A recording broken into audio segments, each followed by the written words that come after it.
Bueno, vamos a iniciar entonces esta segunda parte del taller, donde básicamente vamos a ver de una manera muy general, porque realmente la herencia ligada al sexo tiene pues una serie de variantes muy interesantes, pero que aquí pues con lo básico, lo elemental nos podemos ir adelante, ¿cierto? Y ya después vamos a hablar un poquito de la parte de genealogías o árboles genealógicos. Entonces voy a apagar la cámara, comparto la... Ay, antes, qué boba, estaba compartiendo. Bueno, y vámonos entonces aquí al... Vamos a poner otras... Muy bien. Entonces vamos a empezar a hablar de la genética mendeliana.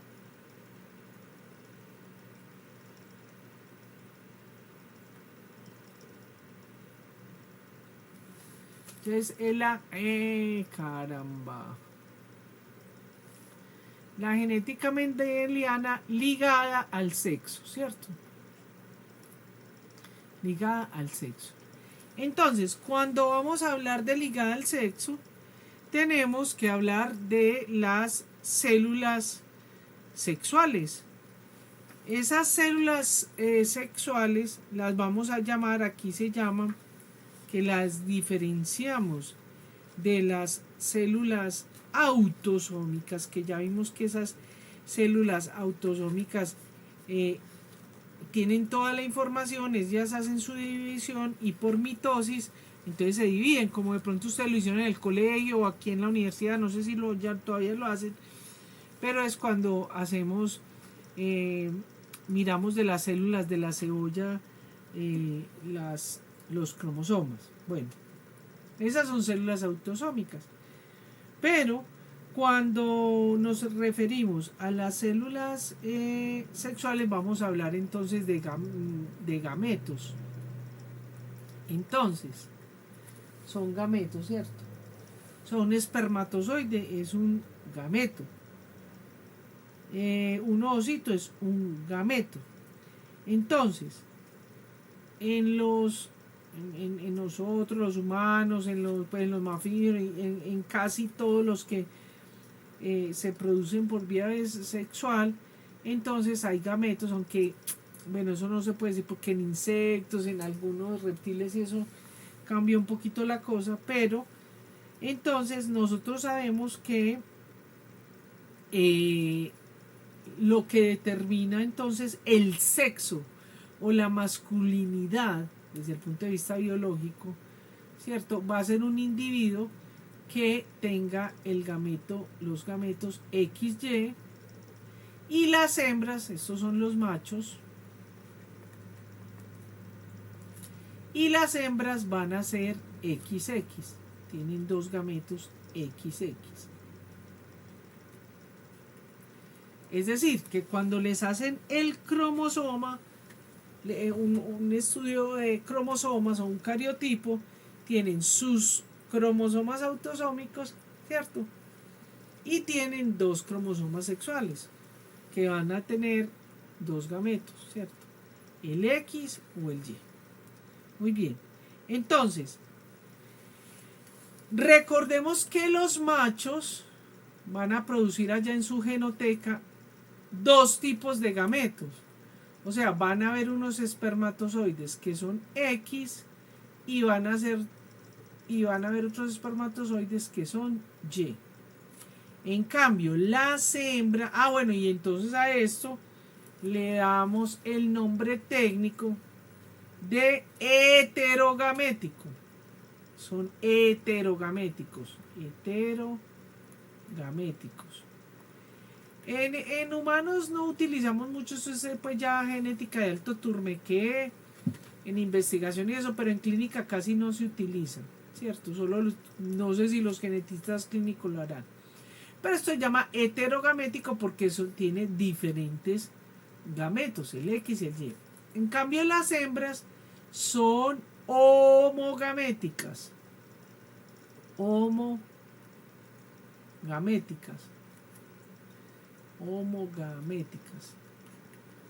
¿Por qué? Porque todos los ovocitos son XX. Todos los huevos de las hembras son XX. Correcto. Entonces, muy gracioso porque en la antigüedad culpaban a la mujer de producir muchas hembras y pocos machos, depende de la cultura, pero por lo tanto quien determina el sexo de un descendiente es el macho. Entonces, cuando se encuentran dos X, o sea, un papá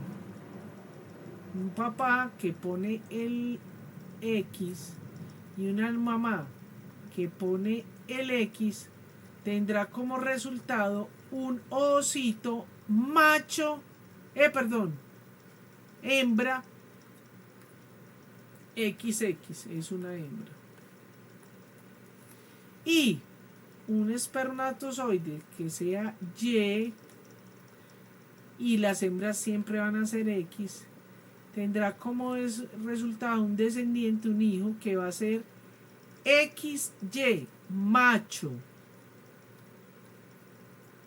O hombre, pues en nuestro caso. Eso es biológica y genéticamente. No importa todas las otras cosas que hoy en día tenemos, o sea, el reconocimiento de los géneros, eso es diferente, pero biológicamente, el género solo es macho o hembra, con excepciones, pues de algunos que hay la supermujer que tiene XXX, hay unos que son XXY, bueno, eso ya son, pero son algunas pues afecciones que no vamos a hablar acá. Bueno, vamos para el siguiente. Entonces, aquí sí es muy útil en la genética mendeliana ligada al X, aquí sí va a ser muy importante el famoso ligada al sexo. Vamos a hacer el cuadro de Punnett. Vamos a hacerlo bien grande, ¿cierto? Entonces, vamos a tener un espermatozoide que es X y un espermatozoide que es Y. Y tenemos un ovocito que es X y un ovocito que es X, porque siempre los huevitos, los ovocitos, que popularmente se le llama óvulo, pero es ovocito, entonces siempre van a ser X. Cuando se encuentra el cigoto de este encuentro de estos dos espermatozoides va a ser un XX, es una hembra, correcto. Y cuando es este cruce va a ser un macho.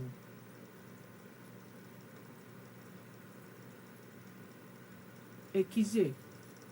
Voy a borrar y lo voy a poner porque como normalmente no lo nombramos así, para que ustedes no se vayan a equivocar. Es un XY, ¿cierto? Aquí, ¿cómo serían estas hembras? Hola, eso. Sería entonces un XX y sería un XY. ¿En qué se traduce eso en porcentaje, queridos estudiantes? En que siempre, como aquí solo hay dos variables, siempre vamos a tener en cada embarazo, en cada individuo, en cada cigoto, el 50% de probabilidad que sea macho o hombre y el 50% que sea hembra. Hasta ahí vamos bien. ¿Alguna duda? Todo bien. Muy bien. Ahora, voy a hacer ya uno aquí pequeñito. Es que se me fue la mano como en lo grande, pero tratemos de hacerlo, si no pasamos de página. Pues resulta que hay enfermedades que son ligadas al X. Yo me voy a inventar aquí una cosa, ¿cierto?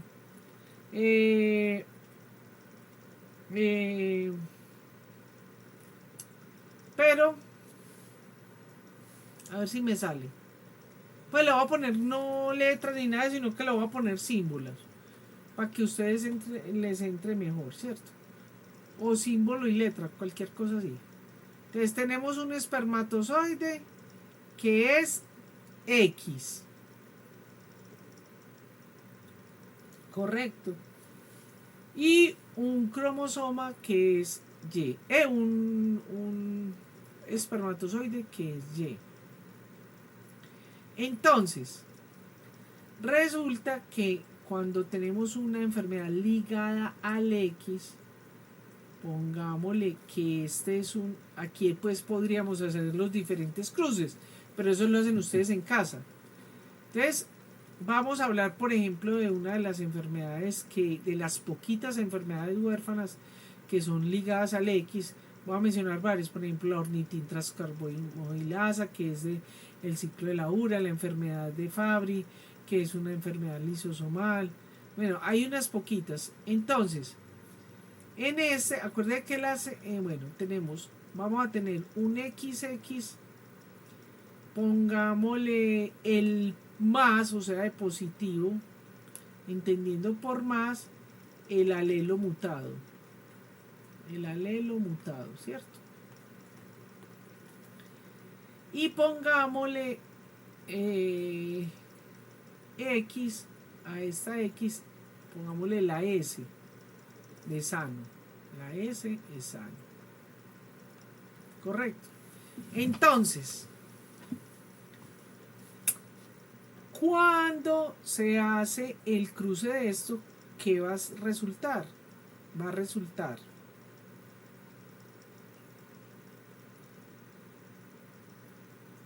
¿qué va a resultar? Ya participen un poquitito.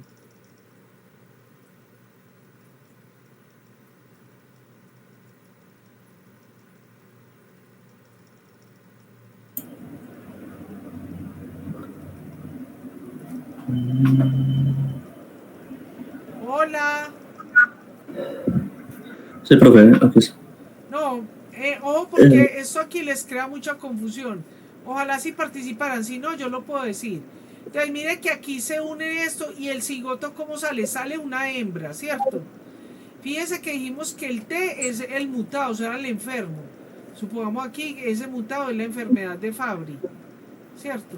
Entonces, esta hembra tiene un alelo mutado de la madre y un alelo sano del padre. Correcto. Ahora,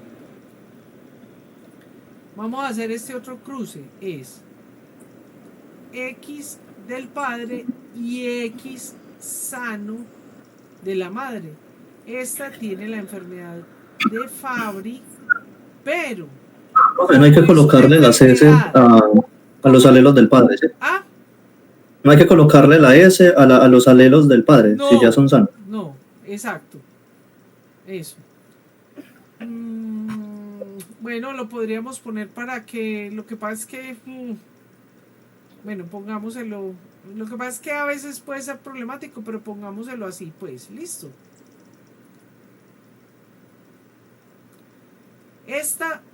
Entonces, ¿qué sucede? La enfermedad de Fabry es una enfermedad ligada al X. ¿Por qué? Porque cuando se hace este cruce de acá, sale un macho, un hombre XY, pero el X tiene el más, ¿sí o no? Y el Y Sí. no porta la enfermedad. Entonces, este individuo tiene la enfermedad de Fabry, la enfermedad en la hembra, la hermana, puede ser más atenuada, pero puede sufrir la enfermedad. Y el macho sufre la enfermedad. Ahora, ¿cómo vale la norma en ligada al X? Los machos la sufren y las hembras son portadoras. Un ejemplo que es muy... la hemofilia. En la hemofilia los hombres la padecen y las hembras son portadoras, pero no padecen la enfermedad. La hemofilia es un ejemplo importante. Vamos a hacer este otro hijito. Este hijito entonces es un XY y es sano. Entonces es un hombre que sale sano, ¿cierto? Ahora, por eso es que es complicado poner el sano, ¿cierto? ¿Por qué? Porque en las ligadas al X generalmente eso va a depender, eso va a cambiar mucho, pero eso depende la proporción, ¿cierto? Del gen, el tipo de gen, el tipo de enfermedad. Es lo que le digo en la hemofilia. Por ejemplo, en la enfermedad de Fabry, los hombres la portan, o en la hemofilia, todo hombre que salga con el gen la sufre. Y las hembras en la hemofilia son portadoras, son sanas, porque si no, imagínense, en la primera menstruación se morirían. Y los hombres, pero portan la enfermedad, ¿cierto? Muy bien. Igualmente sería para muchos genes. Entonces, incluso pues uno cuando ya hace el alto turmeque, entonces habla de homocigoto, de heterocigoto, bueno, etcétera. Por eso fue que le dije que complicadito ponerle la S, pero así está bien. Entonces, en el primero, en el primer genotipo del cruce, que es hembra S. Entonces ahí es portadora. Exactamente, muy bien, excelente. Ahí Sí. ellas son portadoras. Y en cambio va a haber hermanas, hay un porcentaje, ¿cierto? Que son sanas, ni sufren la enfermedad ni portan la enfermedad. Ojo, que ustedes sean unos futuros médicos de mente muy abierta, porque eso va a depender mucho o sea, en metabólicas. Y cada día creo que vamos a encontrar más cosas diferentes. Pero en general, o sea, a grandes rasgos es así. Listo. Bien. Si usted ya va a ver unos rasgos, es decir, si usted fuera biólogo, no sé, o se dedica a otras cosas, uno va a ver rasgos, por ejemplo, en plantas, en vegetales, en insectos, en algunos tipos de animales. No es tan estricto como lo estamos diciendo. Listo. Bueno, vamos a pasar al... Ay, no puede ser, no tengo más. Espera un momentico que me... Vamos a hacer otra hojita. Hacemos esta para acá.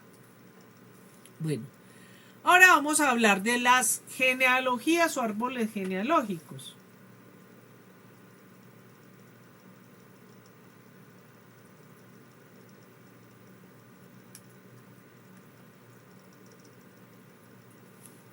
Entonces, las que... ¡Oh, madre mía!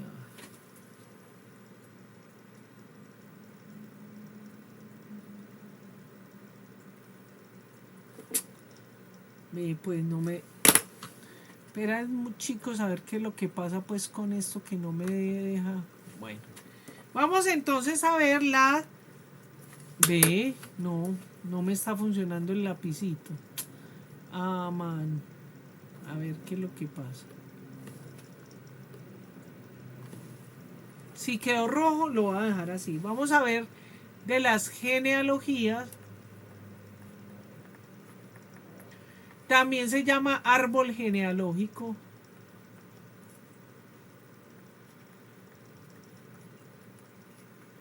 O también se conoce como pedigrí. ¿Cierto? El pedigrí. Entonces eso es una herramienta en la que nosotros podemos asociar individuos, ¿cierto? Que tengan un nexo familiar genético, en este caso genético, pues hay árboles genealógicos, pues donde relacionan individuos, pero no genéticamente. Pero aquí esas genealogías, ese pedigrí, ese árbol genealógico, está utilizado para el relacionamiento entre los diferentes individuos de una familia. Entonces, aquí vamos a hacer un cuadrito donde van a ver varias cositas. Entonces, hay unos símbolos que se manejan en los pedigrís. Por ejemplo, los círculos van a ser las hembras. Los cuadros van a ser los machos.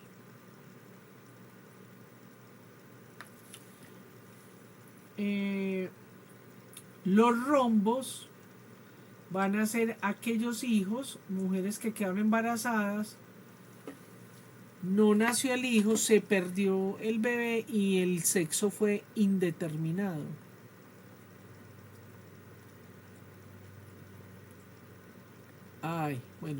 Indeterminado. Cuando está renegrido, oscuro o con textura, ¿cierto? Puede ser la hembra o el macho, está haciendo referencia a que tiene el rasgo o la enfermedad o la característica.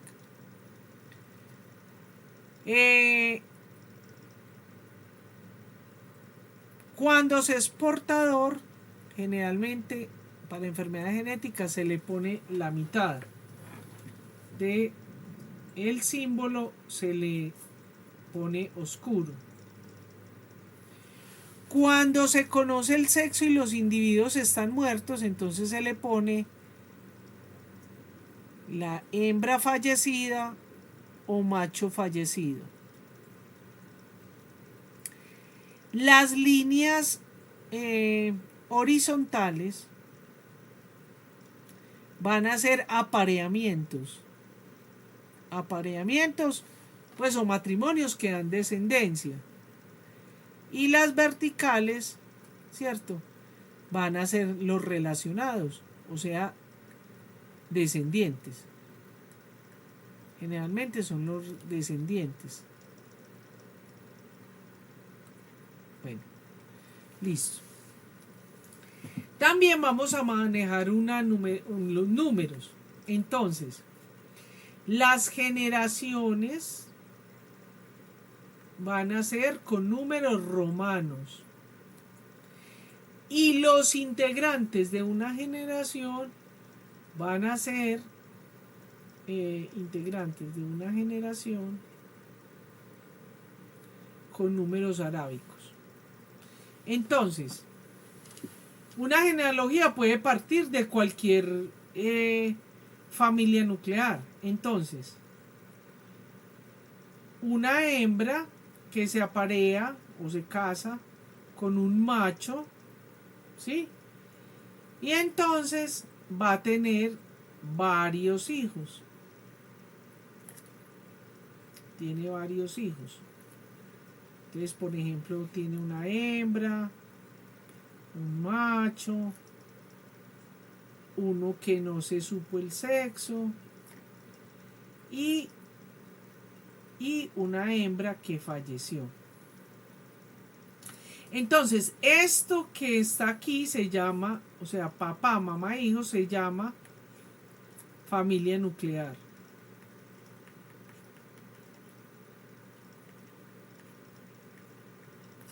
Entonces, aquí este sería, en otras cosas de genética se conoce como el F1, el F2, el F3, listo.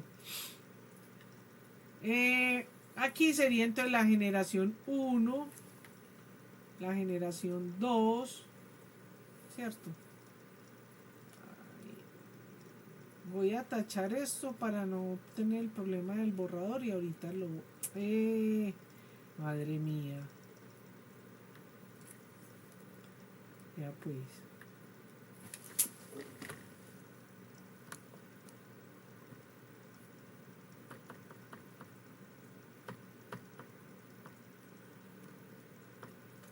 No, esto está muy difícil. Santo.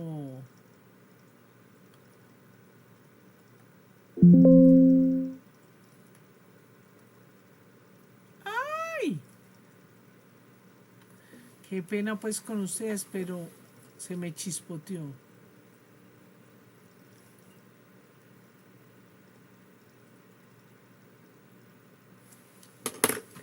Vea pues, qué tontería.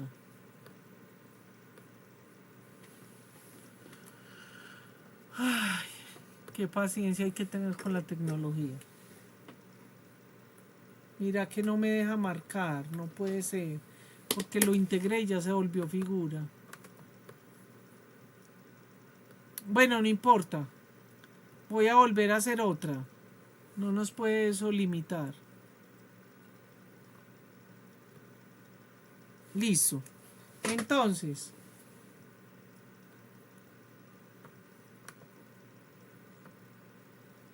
entonces,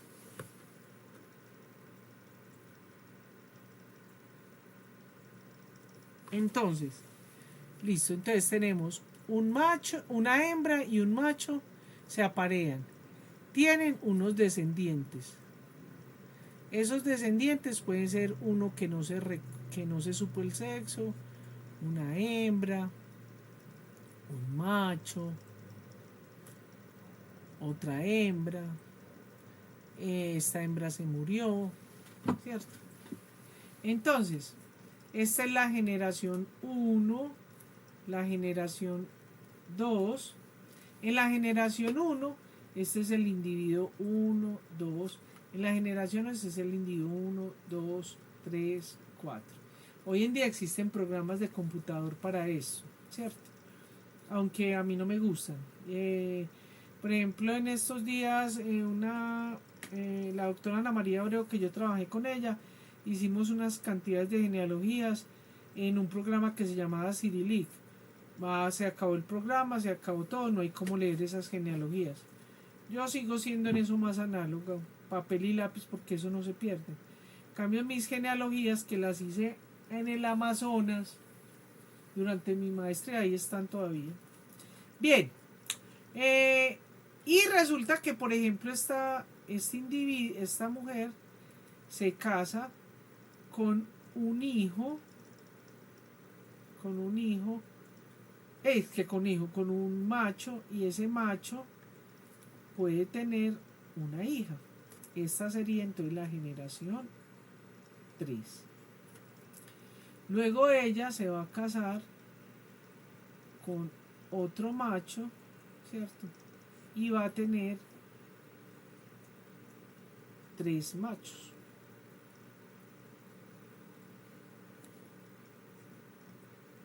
Muy bien. Ahora pongámosle cosita de la enfermedad.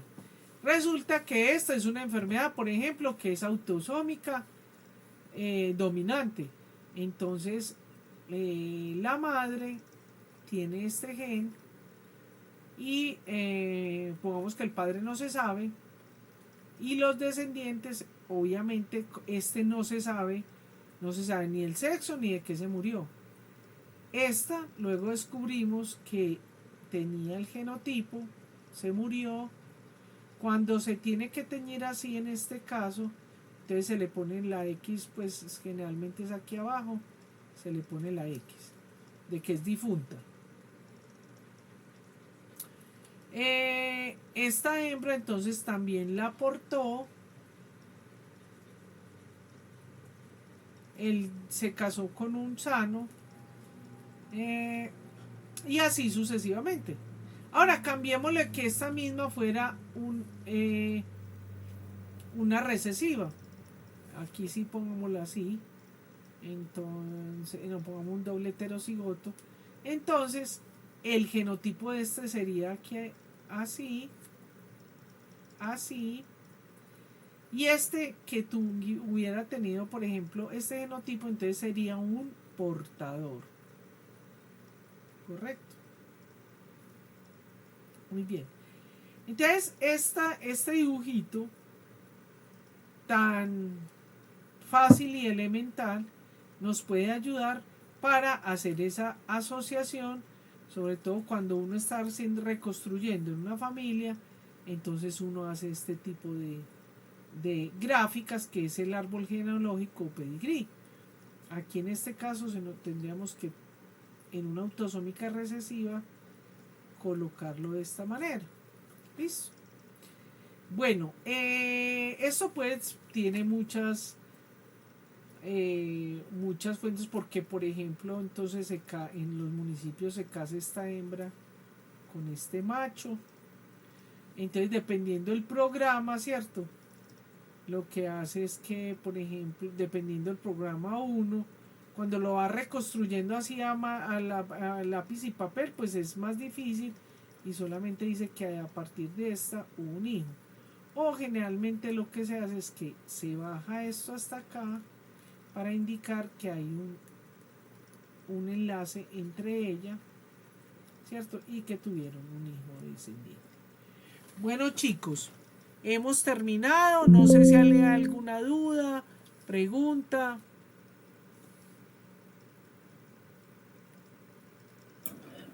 Profe, no, pues muy bacano. Una pregunta ya como algo Sí. aparte. Los que al fin y al cabo no participamos en la actividad que se realizó creo que hace 2 semanas. Sí. Mm, Tiene el que parcial, ¿cómo va a presentar ser el entonces? parcial. ¿Cuándo va a ser ese parcial? ¿Este domingo? Voy a hacer la encuesta.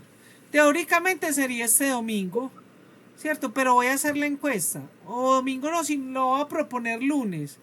Porque como es puente, Ah, este lunes que viene es puente. Ok. sí. Entonces voy a hacer la encuesta. ¿Cuándo la hago? La hago entre hoy y mañana. Y Listo. entraría todo lo de genética y las clases que ya se han dado. Sí, exacto.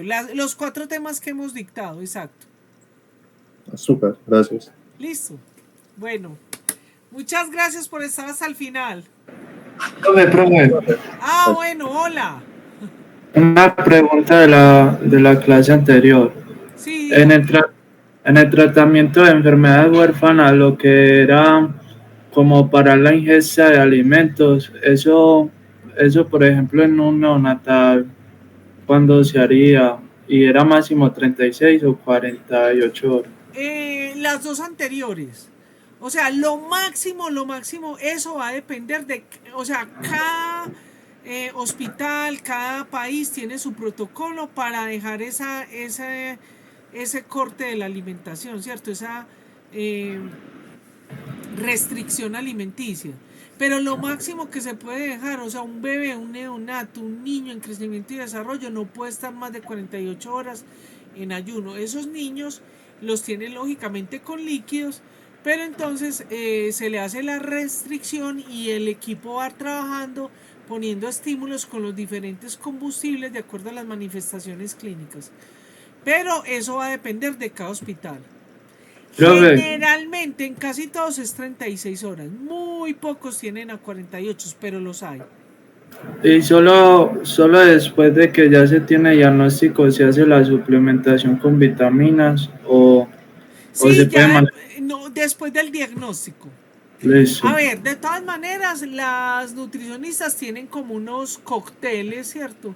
Como unas Ujú. mezclas, ellas no lo llaman cócteles, sino unas mezclas donde van dando suplementos, ¿cierto? Vitaminas, minerales.